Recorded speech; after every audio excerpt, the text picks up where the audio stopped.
On specifics, as some Republicans say, it's time to take on Iran. So, what comes next? Plus, Republican lawmakers set to drop articles of impeachment against the head of the Department of Homeland Security. A top Democrat speaking moments ago, and we will tell you what he said. And is the Biden campaign going to run it to the left with Taylor Swift? We'll show you the headlines that are raising that possibility. Thanks for being with us here on The Hill. I'm Blake Berman, joined today by Chris Stirewalt, NewsNation political editor and senior fellow at the American Enterprise Institute, Ashley Davis, former George W. Bush White House official, Scott Bolden, the former D.C. Democratic Party chair, and Kelly Meyer, NewsNation Washington correspondent. The Hill on NewsNation starts right now.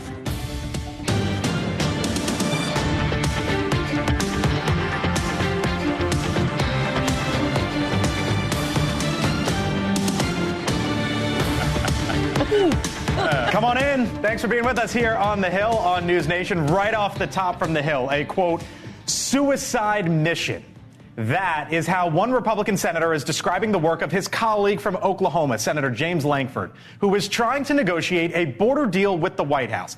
Now, here are two examples of how backwards border politics seemingly are right now. Lankford, the Republican, is being rebuked by the Oklahoma GOP for trying to negotiate a border deal. Meantime, the Democratic president now says he'd be willing to shut down the border. And Donald Trump, by the way, the deal-making Republican, is proudly telling Lankford to blame him if the deal fails. A lot of the senators are trying to say respectfully they're blaming it on me. I said, that's okay. Please blame it on me. Please. We are also just hours away from House Republicans dropping articles of impeachment against the Department of Homeland Security Secretary Alejandro Mayorkas. Democratic leadership, who had not placed a focus on the border until just recently, is outraged. This is a political stunt and a hit job ordered by two people, Donald Trump and Marjorie Taylor Greene. That right there is the setup as a deal seems stymied, impeachment seems just right around the corner, and oh, by the way, the battle between Texas and the feds continues on. Hello to y'all. Nice to have you in on a Monday. Hi. Hi. That's the setup, is it not, Ashley? Is that where we are right now? Yeah, it's a lot. All I got from you out of that was a hi?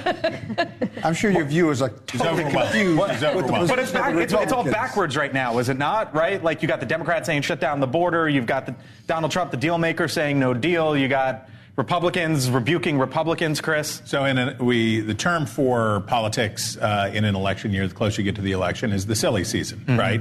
And real governance isn't supposed to happen because everybody's just posturing and messaging. Now, that in the days of yore, that didn't start until the summer or the late spring. Well, we're here already. And if I can just take a point of privilege here to say, James Lankford, and I don't say this very often, but James Lankford is courageous.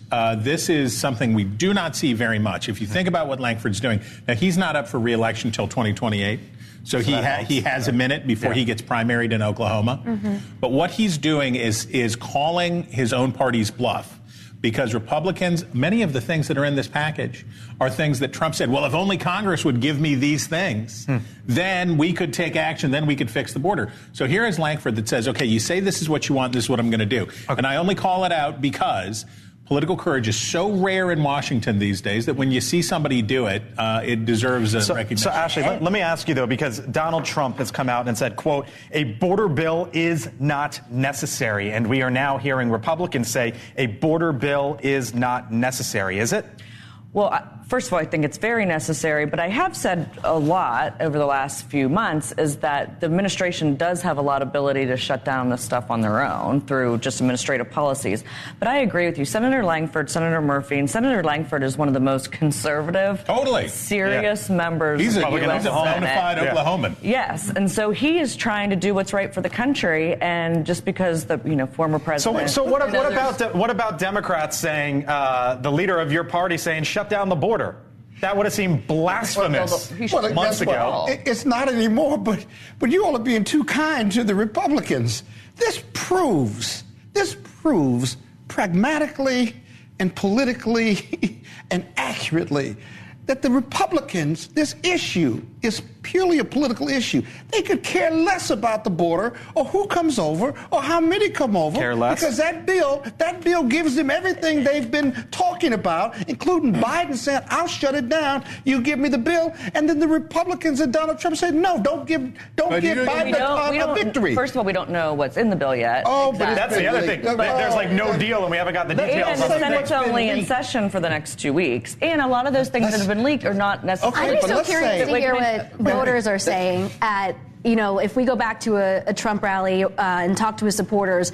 As we've been talking to them on the campaign trail, all of them say that border is the number one issue. What will they say now when the man they're going to see at this rally is saying, let's wait on that? Oh, Kelly. Because don't give him no. You know exactly what they would say. Even You know Trump exactly says. what they would say. They would say Trump is right because what they'll do now isn't good enough, and we have to wait until we can have everything. Do you remember where we heard that Not before? good enough. Obamacare.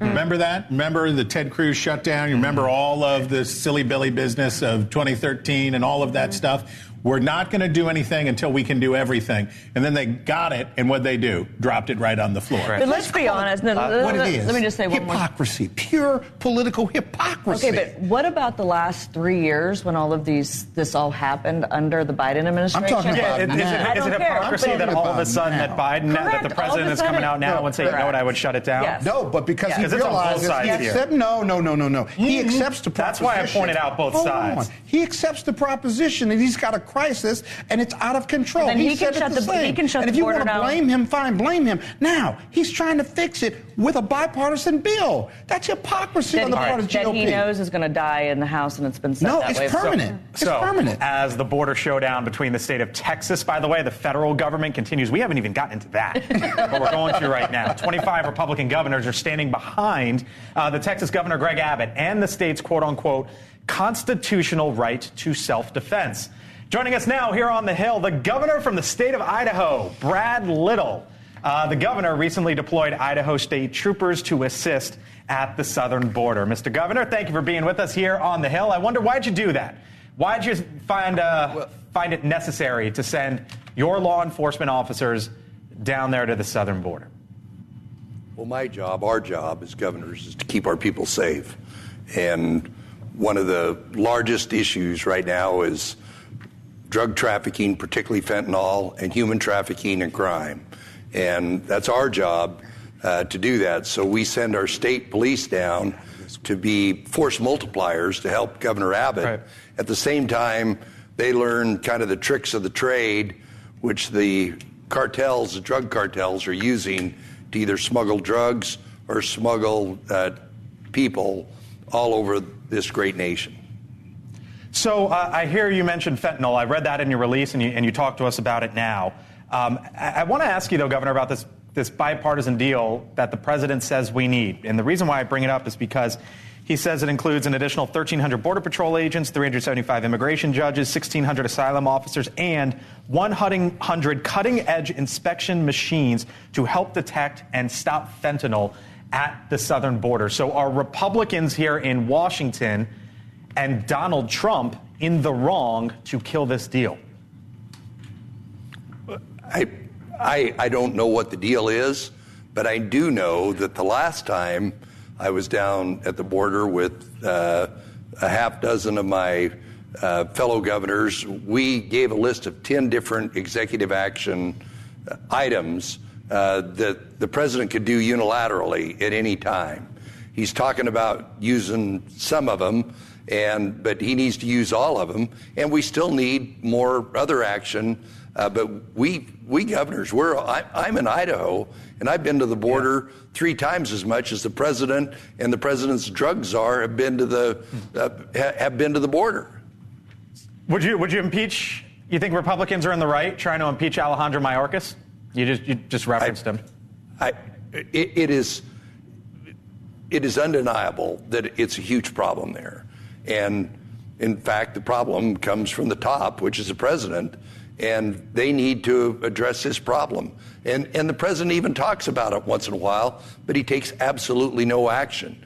I I know there's some legislative things that need to be done, but there's some things he can do right today. He can do them today, he can do them tomorrow, and significantly, if not totally, stop the flow of both illicit drugs and human trafficking, crime, people that are on our terrorism watch list, stop all of those from coming across the border. Governor, I hear your message to the president. You're here on the Hill. So if you could speak to Republicans in Washington, what would you tell them? We got to get it is the people in Idaho that I talk to every day are just incredibly disgusted that we have this problem coming across the border, and they want something done. If the president wants to get something done, he ought to start taking some of these actions, and that would be a great start. But we do need more people on the border. We need more resources on the border. But there's some things he can do today that would stop the flow. And when you're down there on the border, the most shocking thing to me is the drug cartels on the other side of the border are controlling the border. It's not the Mexican government, and it's not our government. They are controlling the border. Yeah, we've been reporting on it here on NewsNation for a while. It's great to have you on the Hill, Governor. Governor Brad Little of the state of Idaho, thank you for the time, sir. Appreciate it. You're welcome. Yep. Chris, what'd you hear there? So in the standoff between Biden and Greg Abbott and also Texas's highly embattled, highly controversial Attorney General, so far Abbott has played well in the sense that almost all of the Republican governors in the country have rallied to his cause, sending National Guards folks down. And at some point, of course, Biden could always just nationalize the National Guard and say, actually, Democrats have brought up that possibility. Say, actually, no. But what I see is that in this game of chicken so far, that the Texas governor has played his cards well and is succeeding because of the help of normal people like that. Okay. All right. Meantime, President Biden is also talking to his advisors about how the United States will retaliate for the deadly drone strike on an American base in Jordan. 3 Army reservists killed and at least 40 U.S. service members injured. U.S. officials are now vowing there will be a response to the deaths, but there was a refusal today about the details. The President and I will not tolerate attack on U.S. forces, and we will take all necessary actions to defend the U.S. and our troops. We will respond. We'll do that on our schedule, in our time, and we'll do it in the manner of the President's choosing as Commander-in-Chief. The Biden administration says an Iran-backed militia is responsible, but again has not provided more evidence. Many Republicans are now strongly criticizing the administration, including Senator Lindsey Graham, who says the U.S. should directly attack Iran or its Revolutionary Guard. Quote, anything less will be seen as weakness and will put more Americans in harm's way. He, meaning the president, must act now. Kelly, what'd you hear out of the White House today? You know, a lot of questions on where exactly they may be striking next, and more so saying that this time is different, obviously, because we lost 3 U.S. service members. I've asked Kirby over and over again over the last several months, since October 17th, all of the attacks that were piling up in Iraq and Syria on our U.S. bases, what happens when one of these injuries turns into a death? And there really wasn't a response. It was mostly, we aren't going to telegraph our movements from the White House podium. But now, obviously, they're going to have to respond. They're saying openly they will, but they're not saying where or when. So that is a standard answer from the White House, right? Like, we're not going to tell you what we're going to do. So what should the appropriate response be? Well, what they're struggling with, I think, at least the White House, is Lindsey Graham wants them to declare war on Iran and the Revolutionary Guard and pull us into a full-scale war. I don't think that's in anyone's interest, or if that ought to be a last resort. What they're struggling with, or what they're deciding, is where to hit them, how hard to hit them, and how often to hit them. And I think that's fair consideration. It's only been about 24 hours, so I would expect something this week to happen. And they're going to do it on their timeline, which I do agree with, but I do think that it's not, the American people don't need to know every detail of our defense strategy. But I'm pretty confident that they will do something. I do think that they're going to be drug up to the hill, meaning the administration, a lot this week, from what I've heard and seen, that they're going to have to answer to the Senate and the House about what's going on. And so we'll see. So in talking to a decent national security source, it sounds like what the Biden administration is most fervently hoping is that this was not summoned by Iran, that this was a group that is backed by Iran, but they were acting on their own hook, and that this was not directed from Tehran. If it was directed from Tehran, then as to the kind of consequences that Scott alluded to now we've got Iran attacking us directly. So that's what their fingers are crossed that this was a rogue action, not a directed action. All right, so I was sitting in my office earlier this afternoon, and I got an email from Kelly Meyer that says scoop. Which is the term in Washington for I got some news. Talk to me, Kelly. I was talking with some White House sources earlier this afternoon, and basically they confirmed that National Security Advisor Jake Sullivan is going to meet with hostage families tomorrow at the White House. He has been talking with them throughout this war. So kind of talking with them, giving them an update. Also, this is as they may be getting closer to another hostage deal to get more hostages out. So hopefully get some more updates on that as we go into the week. And the president sent his top negotiator overseas, right? Or going to CIA, Brett McGurk, Blinken's also working on this. I believe he said today that, they have real hope going forward. So hopefully they have good news to share potentially with those hostage families. Kelly Meyer dropping some news. Breaking news there. Wow. I think the Qataris came out as well. Said it's going better than expected. Yeah. So it's positive. Hopefully, some update in this week we might see. Okay. All right, Kelly, thank you. Meantime, coming up here from the Hill. Did you see what happened over the weekend where protesters hurled soup at the Mona Lisa?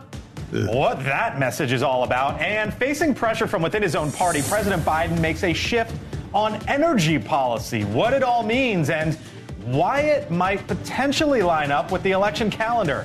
Steyerwalt breaks it down on the other side of the break. Stay with us. You're watching The Hill here on NewsNation. Back here to The Hill on NewsNation. So you might have seen this over the weekend, maybe not. Leonardo da Vinci's Mona Lisa at the center of another protest by environmental activists. This was at the Louvre, of course, in Paris. And this time, the item of choice used against it, canned soup. The activists calling for healthy and sustainable food amid a blockade from French farmers. Meantime, back here in the United States, the Biden administration is freezing the approval process for new plants to export liquefied natural gas, LNG. It's a move that's celebrated by environmental groups. So what are the politics behind the president's move? Steyerwalt here to break it all down. Chris? I don't want anybody to throw soup at me while I do this. Or if they do, make it like a nice, like a vichyssoise, something chilled so it doesn't scald me. I would really appreciate that. Okay.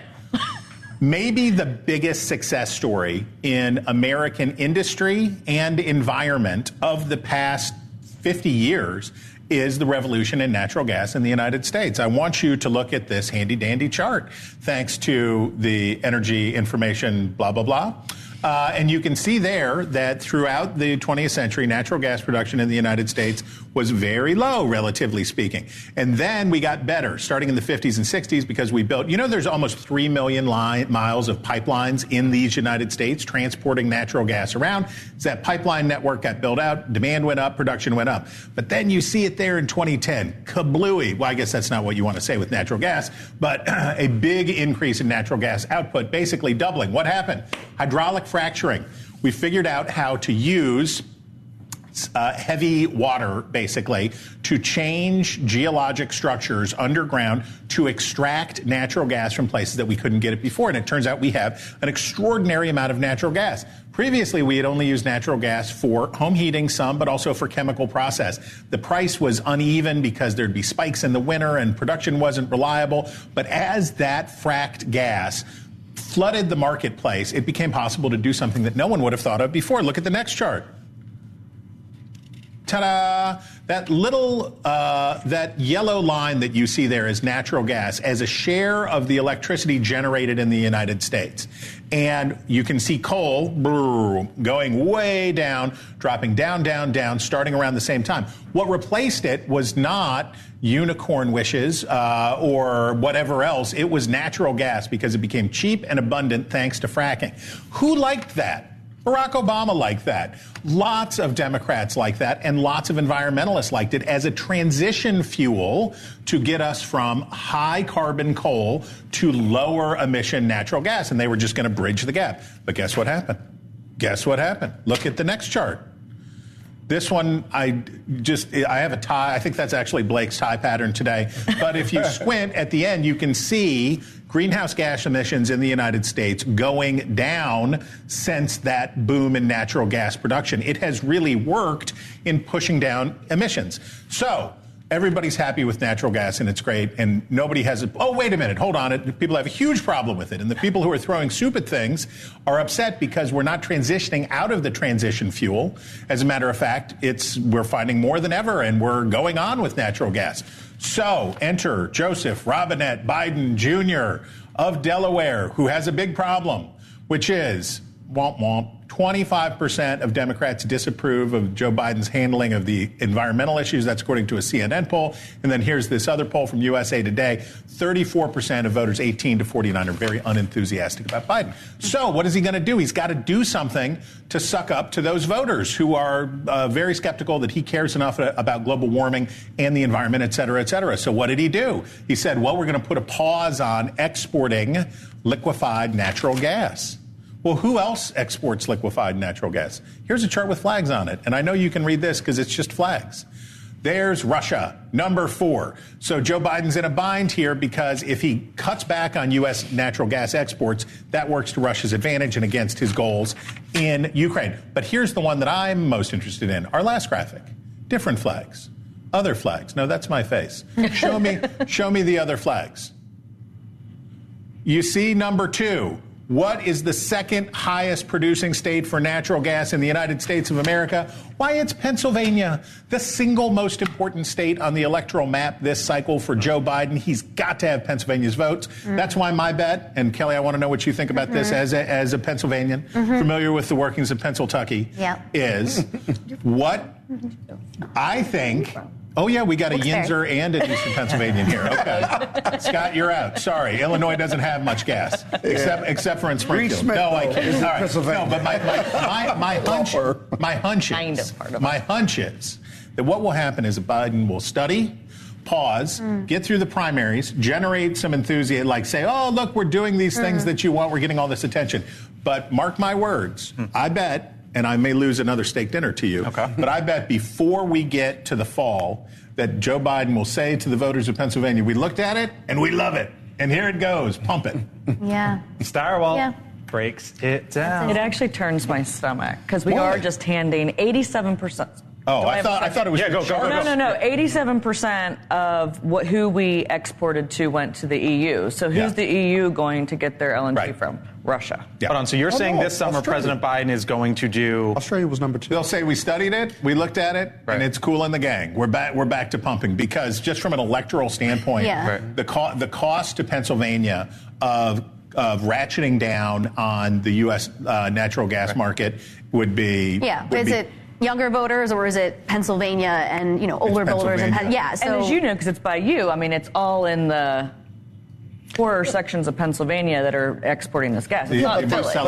But the numbers you put up, the 25% and 34%, those weren't like at the 50 or 60 or 70%. So those numbers weren't that high vis-a-vis those who are enthusiastic with Biden about his environmental program. And so I was questioned whether 60 or 70% do approve it, why he would do this. If you have 70% or 66% not very unenthusiastic, that's okay. But you can't roll with numbers like that. That's not good enough because where you want to be in your own party, generally, as a rule of thumb, it's the 90, right? 90 is the number that you're looking for in your own party. In this era of high polarization, basically you need 90% in your own party. And he doesn't have that right now. And he doesn't have that right now. In this area. Yes, because younger voters care a lot more about the environment than older voters. But of course, who votes in general elections? Old people. Old people love to vote. Older voters. They love to vote. Still to come here. By the way, I wrote down geologic structures. I didn't have you on my bingo card mentioning geologic structures. I'm here to talk about the Marcellus and Utica Shale anytime you want. It was fascinating. I was very impressed. Still to come here on the Hill. including Nikki Haley's ramped-up rhetoric against former President Trump. She is defending the verdict against the former president in his defamation case. Ashley, we're going to pose some questions here to Ashley. What's going on with Nikki Haley? Oh. That's on the other side of the break. And be sure to check out our weekly newsletter, Decision Desk HQ, our campaign view. You can subscribe. QR code, top right of your screen. Get a slice of our show into your inbox. The Hill on NewsNation, back in a few. Ashley writing down notes. You ready for it? Because Blake's coming for you. See you in a few. Back to the Hill. So the former President Donald Trump, he continues to dominate the Republican primary. His rival, though, Nikki Haley, is ramping up her attacks against her former boss. Haley is drawing ire from the Trump camp after weighing in on the jury that found Trump liable for defaming E. Jean Carroll, awarding her more than $83 million. I absolutely trust the jury, and I think that they made their decision based on the evidence. I just don't think that should take him off the ballot. I think the American people will take him off the ballot. Joining us now, former Trump White House Principal Deputy Press Secretary Hogan Gidley, friend of the show also. Hogan, thanks for coming back here on the Hill. I play that soundbite for you because Trump World was basically saying that's the kiss of death for her. Is it?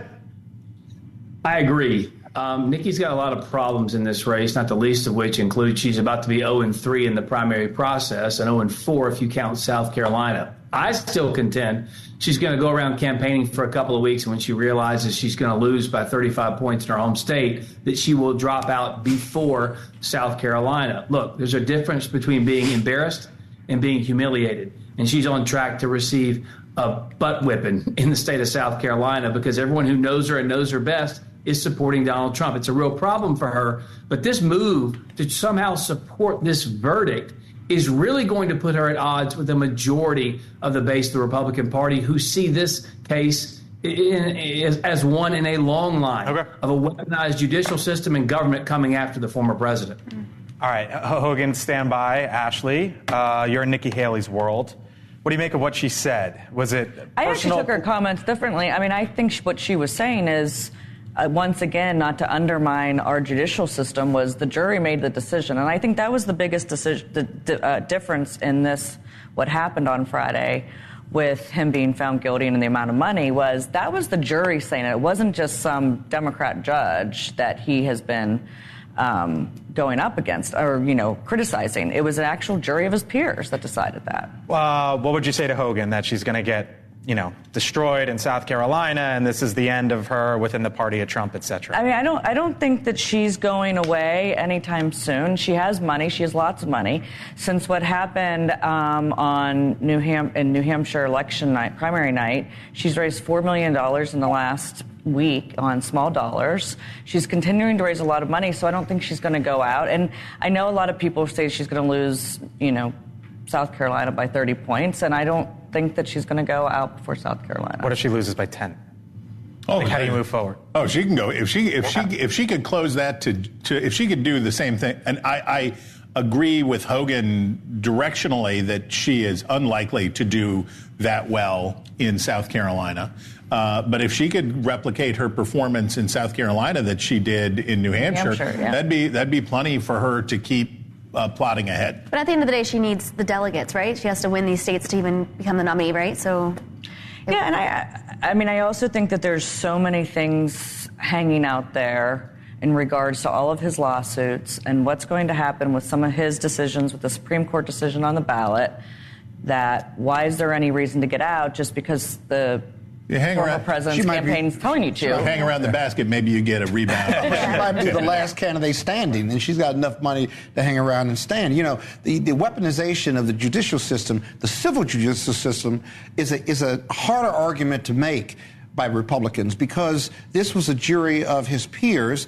They made factual findings, and then they made decisions on not only punitive damages but actual losses by the plaintiffs. So it's hard to say there's a dual justice system or that this was somehow weaponized against Donald Trump. He drives a negative narrative. His conduct brought him there. Hogan, so it sounds like Ashley's saying that Nikki Haley is going to be staying around for quite some time.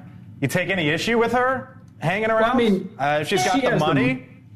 She's got the money, but that doesn't necessarily mean it's the right thing. I think Donald Trump is ready to get onto the business of a general election and focus all of his time and his money on Joe Biden, and the rest of the Republican Party wants to do that as well, at least a vast majority of them. Nikki Haley can shave that lead Donald Trump has of 30 points right now down to 10. She can shave it to 2. She can shave it to 1. But at some point, you have to win one of these states. And right now, it doesn't look like she has a pathway to do that in any of the upcoming contests. That's what the real problem for Nikki is. And if she wants to wait around and think that the court system is going to somehow sink the campaign and she's just going to stand there and be the beneficiary of it, maybe. But she doesn't have the base, and she will never have that base because she runs so many positions counterintuitive to where this Republican Party is now, and she's still living in the early 2000s. That's the biggest problem for her as I see it. She can't coalesce. Do you think she's knocked herself out now around her campaign? You think she's knocked herself out of the VP stakes? Oh, yeah. Oh, yeah. Should she want that?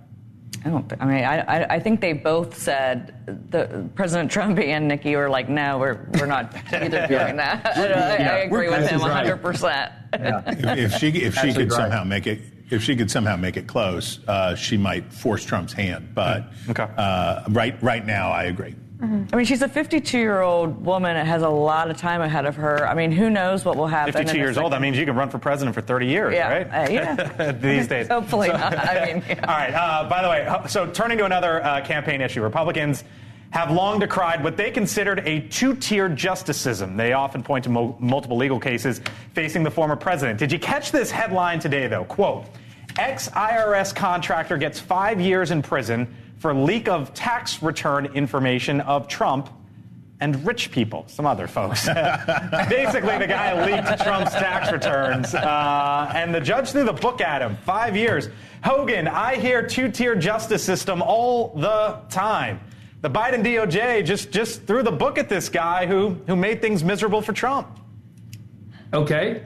The exception proves the rule, Blake. I mean, my goodness, you're talking about one case here in which they released the tax returns in the first place. We couldn't get Hunter Biden's tax returns for 5 years when the government actually had them. Donald Trump runs for president and someone puts him out in the press. Look, this will do nothing to curtail the concerns so many on the right have about how this government is going after certain citizens in this country just for their political beliefs. If you like the wrong tweet, or you download the wrong podcast, or you go to the wrong speech, or you come on the wrong show, I'm looking at you, Blake Berman. Who knows what the government's going to do? What the government's going to do coming after you. Hogan, I can give you thousands of cases where the government has gone after not only Republicans but Democrats. Bad behavior and bad conduct like Donald Trump drive that narrative. Here, this individual not only leaked tax returns, not only against Trump, but other wealthy people like Bezos, and he was given the book. He'd never been in trouble before, and this judge, a Democratic-appointed judge, gave him the max. The hypocrisy of believing that we've got a two-tier justice system, this flies in the face of it. You've got to agree with that, don't you? That's not what I said. What I said was this exception kind of proves the rule. We've seen what the government... And I'm saying it's the rule. Well, right, but I disagree with that assessment because you're talking about one case. You're talking about one case here where justice was served. When you're on the left, whether you're Hillary Clinton or Joe Biden or Hunter Biden or Bill Clinton, law doesn't really matter. It doesn't apply to you so much as it does when you're on the right because the bar is so much different. The media comes after you. The establishment comes after you. The whole thing is different. And this will be what the campaign, quite frankly, is going to be about. Hogan, I got to run. Chiefs or Niners?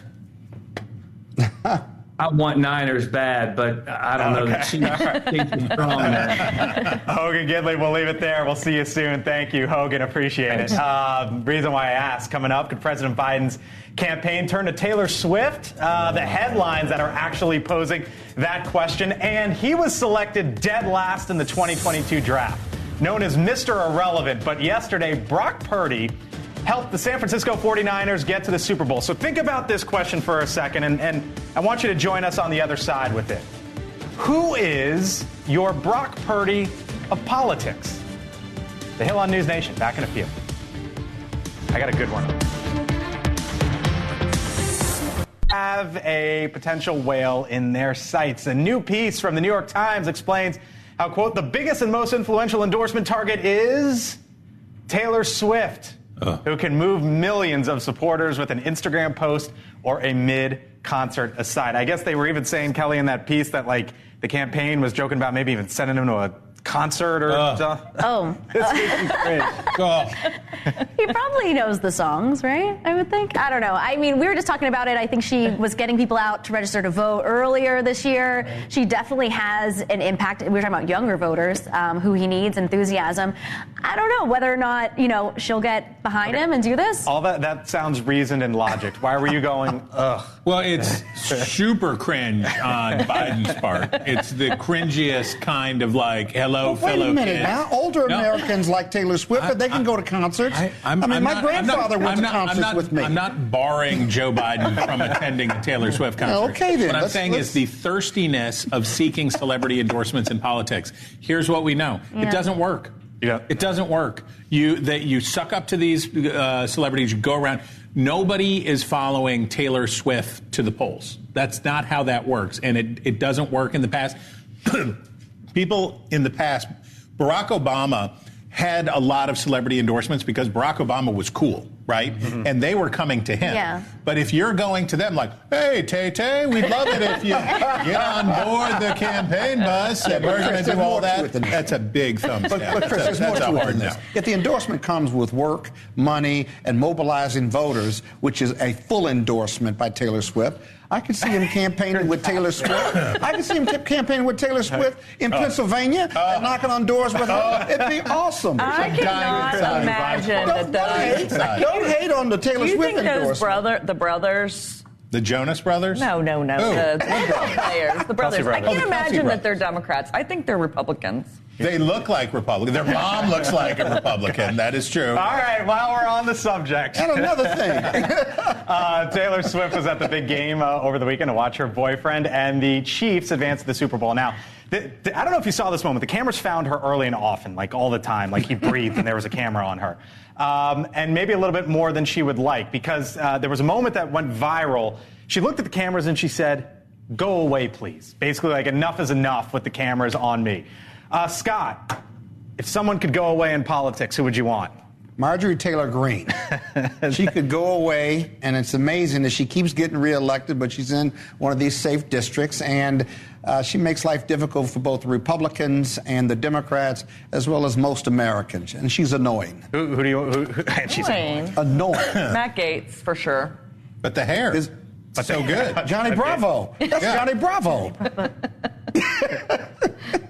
Kelly. Do I want to put you in the spot? I don't know if I'm going to be on the spot or not. I'm not going to put you on the spot. I'm going to keep the two journalists out of this. I will say one place where the camera should go away is in congressional hearing rooms. In those committee rooms, get the daggone cameras out of there and let them do their work. Yeah. All right. Are you saying that Republicans are not attractive or something? Like, what were you saying about the mom? No, she looks like a Pennsylvania Republican mom. I moved that one on. You're a Republican. I mean, it's not an attractiveness thing. She's a soup loving she's not throwing soup. She's making chunky soup. It seems like a Pennsylvania Republican mom. So on the other side, Brock Purdy, quarterback of the 49ers, last pick in the 2022 draft, Mr. Irrelevant. Who's the Brock Purdy of politics? Someone who was like unknown a few years ago and is now front and center limelight. Oh, it has to be now? Or whoever. Because the answer obviously is Calvin Coolidge. We all know. Wow. We all know that Calvin Coolidge's unlikely rise from a small-town mayor to the governor of Massachusetts to the unexpected vice presidential nominee of 1920 is one of the great out-of-nowhere stories, thanks to the Boston police strike, vaulted him in. Unlikely events at a convention. Mwah. I don't have history like that. It'd have to be Mike Johnson, though, wouldn't it be? House Speaker, somebody current, and someone that came out of nowhere, even though he was a big Trump supporter. Didn't know he was the architect of the challenge in 2020. That's exactly but still, I knew who he was 2 months ago. Absolutely. Exactly. And they still don't know who he is. I still think he might be We know AI. he is now insiders. I'm waiting to see. He may be AI. Brock Purdy of politics. I was watching for, maybe he's getting there, but the Maryland governor, Wes Moore. Yes, in the parking lot. We didn't show that video. Yes. A good sign. So I think he's kind of getting Yeah, he shotgunned with a Maryland governor, Wes Moore, was shotgunning a beer. Yeah. In the parking lot. 2028? Did he do it well? Yeah, he took it down in like 3 seconds. I don't think he. I don't think he took it down.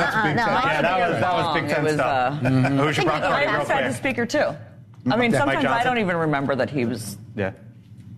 that he was where he was. And now It's it's a pretty plain name, too. Potentially. on with you all. Vanilla. Thanks for hanging out today. Wait, who'd you say? I thought Mike Johnson was a good answer. I was going to bring it up, but that one was fed to me. Someone was like, Mike Johnson, and I was like, oh yeah, that's a good one. He's Calvin Coolidge. That's deeper knowledge. Calvin Coolidge Okay, wins. yeah. Leland Vittert joins me on the other side of the break when The Hill returns. Good stuff, everyone.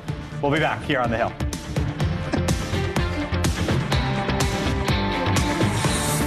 All right, welcome back here to The Hill on NewsNation. And we end tonight with Snoop Dogg and politics. Believe it or not. In an exclusive interview with the Sunday Times, Snoop Dogg says he has, quote, nothing but love and respect for Donald Trump. It's in reference to Trump pardoning one of Snoop's friends, Michael Harris, who was the co-founder of Death Row Records. Joining me now, host of On Balance, Leland Vittert. Leland, Snoop and Trump, side by side. It sounds like an endorsement, or at least gets up to it. Look, we're in the age of celebrity endorsements. You guys talked about it with Taylor Swift. I think the second part of this is we're seeing a realignment when it comes to African American men. The concept of criminal justice reform that Donald Trump went through, we had on somebody else who Donald Trump pardoned as part of criminal justice reform, was let out. And there is a real change here in the tectonic plates. And you think about this, Charlemagne the God.